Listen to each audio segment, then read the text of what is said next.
Sabi kag welcome to Action Radio Bacolod is Action Brian Morden. Action Bray, may gabi. Kag may gabi man sa imo nga mga tagpalamati. Aha, pasensya na attorney sa imo sini nga cooking time ha. Wala ato. Disturbo gamay. Attorney, ang DOH nagpalayag national nga nagakabala kag isla subong attorney sining hitabo sa mga proclamation rallies ang nagligad nga Martes. Sa di nagalantaw sila nga basi o amuning mga rason naman or mangin rason sa pagsaka liwat sang kaso ni COVID-19. Most likely, nga ining si Omicron, medyo baka madasig maglapta ini.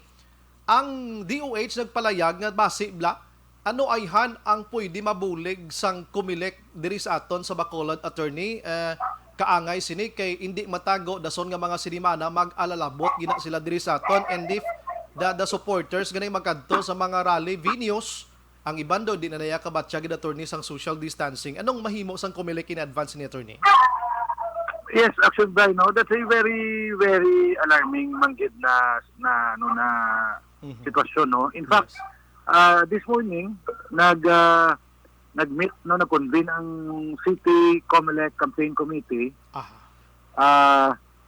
Ang ginakompose ni sang Comelec, AFP, BILG, kag sang aton nga City Health Officer man, no?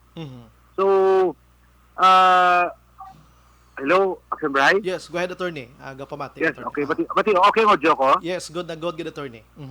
Yes, okay. Anyway, so that is precisely why Comelec issued actually Comelec Resolution number 770 332, no? Para hatag sing guidelines, no, sa aton nga campaign, no, nga ma-make sure nga ma-observe sang aton nga mga kandidato kag sa mga supporters Manila ang minimum public health standards, no, in order to avoid mass infection, no, sang COVID-19. Okay. So ano sir, ano man padamuan nyo tawo sa mga sa venue o sa mga venues, padalaan nyo to sang madamo-damo gid nga personnel kay kun jutay lang ko kaisa do mabudlayan gid base lang naton, although nga ti national to yang rally diri sa aton ti medyo jutay guro, pero ti mag more than hundreds na niya surya or thousand mabulubudlay na sa sawayon attorney mo. Yes, that's why Action Bray, no, subong kampanya prior maka-conduct sang campaign activity ang aton mga kandidato, they have to apply for a permit, no?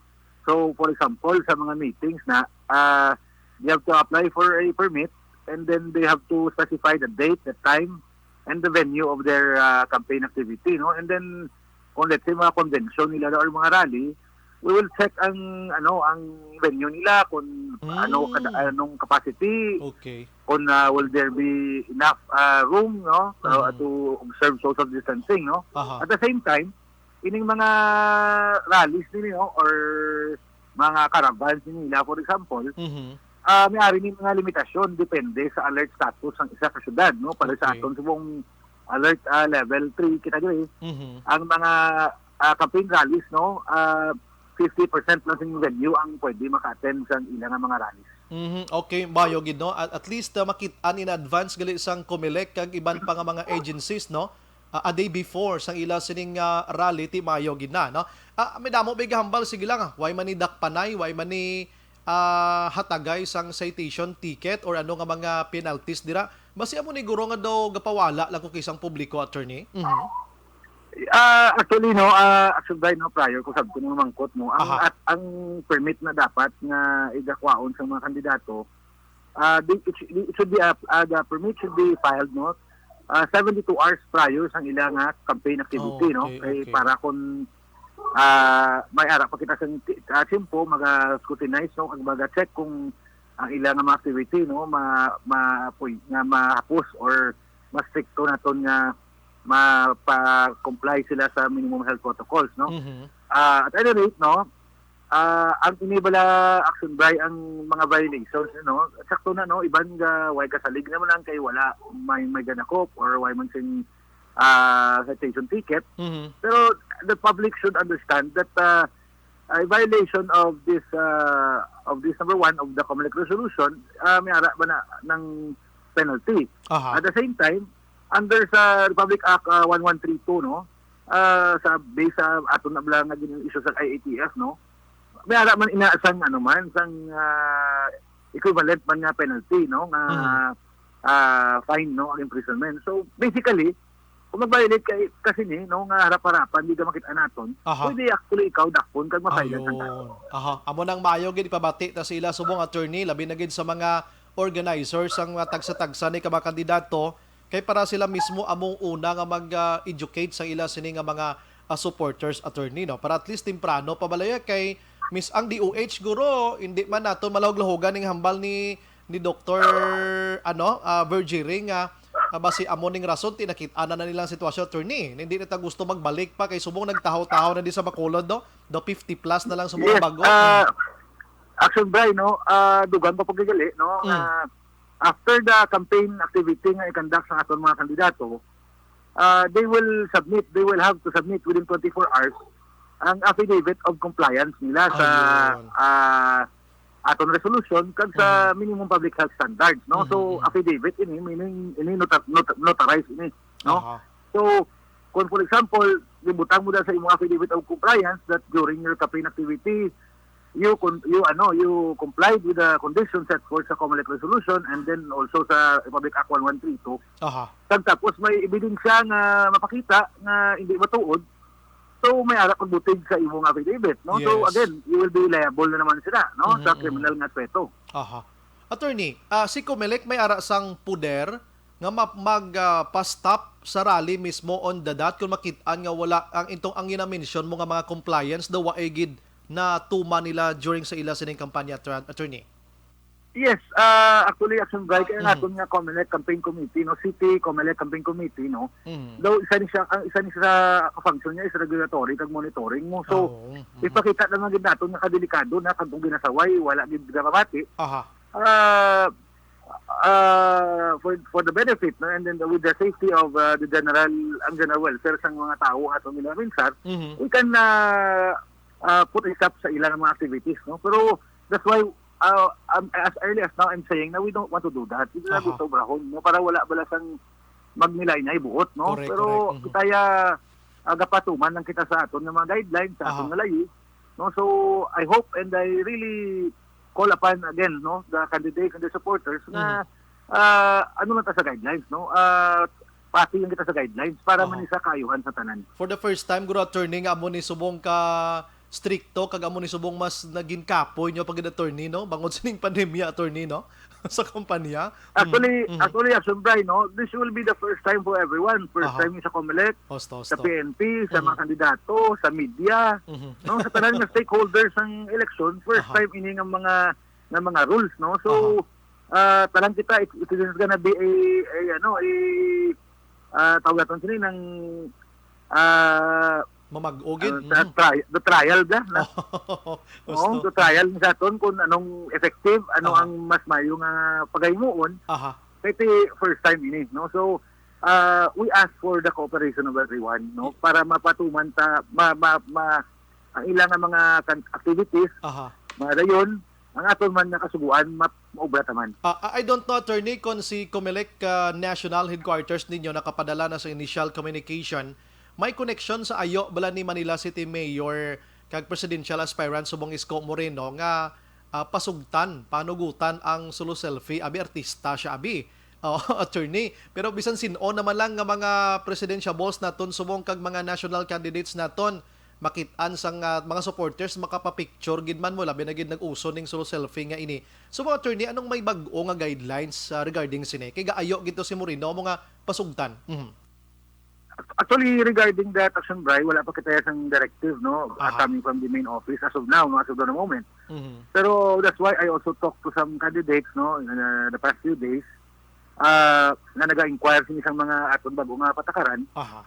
Ginambal taban sila nga, of course, no selfie, no, pero siyempre hindi mo na makisa makibot ka lang, may makusi mo daag mga picture, no, so hindi mo na pwede nga itiklod mo, no, sa bugod mo, kasi hindi na magbuto si mo karon, no. So ang aton lang ginapangayo sila na at least there is a conscious effort on their part to observe the minimum public health standard. Hindi naman yung makontrolar ang ang bisan even diri sa local ang aton nga mga kandidato dito mga artista naman nimo. Yes, correct, So correct. ang mga ilang mga supporters no hindi ta ba ni mapunggan madlagan kag makos, maagbay, mapapicture no. Pero at least no pakita lang sa aton kandidato nga they take effort no nga mag-observe sa aton guidelines no kada amo ni na siling gani action drive no sa una yan magkampanya pagtapos mo kumusta dayo kung mga alcohol ka Disgrasya ka bad image niya no subong niya pag kumusta mo kailangan mag alcohol ka di dapat correct. So na mga alcohol ka daw madulaan gid buto mo. Sigurado negative nga image no negative na man to klase kandidato man do ka rigkam niya sa aton do mo na abi no. Oo, pero subong pro may rason na sila. Anyways, attorney, ang ini ginaistoryahan ta subong hindi lang for national candidates dalasa na subong day pating sa local kay lapit naman lang ang Marso 5 amo na nga gina-advance sa sila pabalotadan para man sa benepisyo nila ang aton sini ginahimo attorney. Attorney, kumusta kay na yang fiscal finance attorney sa Bacolod? Do ka kwan gid okay gid. Come again, action right? Ang fiscal finance kay ina nga ginpatigayon, kumusta attorney ang outcome niya? Okay. No, yes, I would like to take this opportunity man action right no magpasalamat sa aton nga local PNP sa pag-organize nino kanami sa ilang nga pag-organize ang Peace Covenant kanina kanami sa programa nila do gid planado gid no organize kayo and then most man sa aton nga mga kandidato no nagtambong ni sa ilang activity ang mga religious sectors man represented man ang dan pagid nga stakeholders no sa aton nga eleksyon ara man so kanami and I hope that the candidates who signed the pledge no the Peace Covenant I hope that they will endeavor no to make this election credible and especially peaceful no. Attorney, yato mga kandidato sa like for example grupo sa pula kag puti attorney kumpleto sila aside from mga independent naton dira.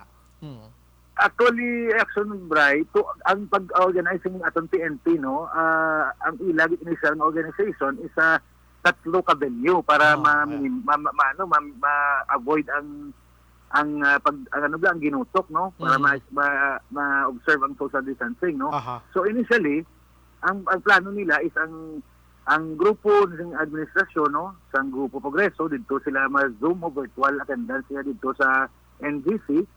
And then ang piyak naman nga grupo ang grupo Asenso dito naman niya I think tani sa Villamonte. And then diri sa may Bacolod City Police Office kita sa COMELEC, DLG, PNP, AFP, Coast Guard, no, kadang iban pa, no, mga independent candidates, ato ka sa lobby man, may virtual man to sila na platform.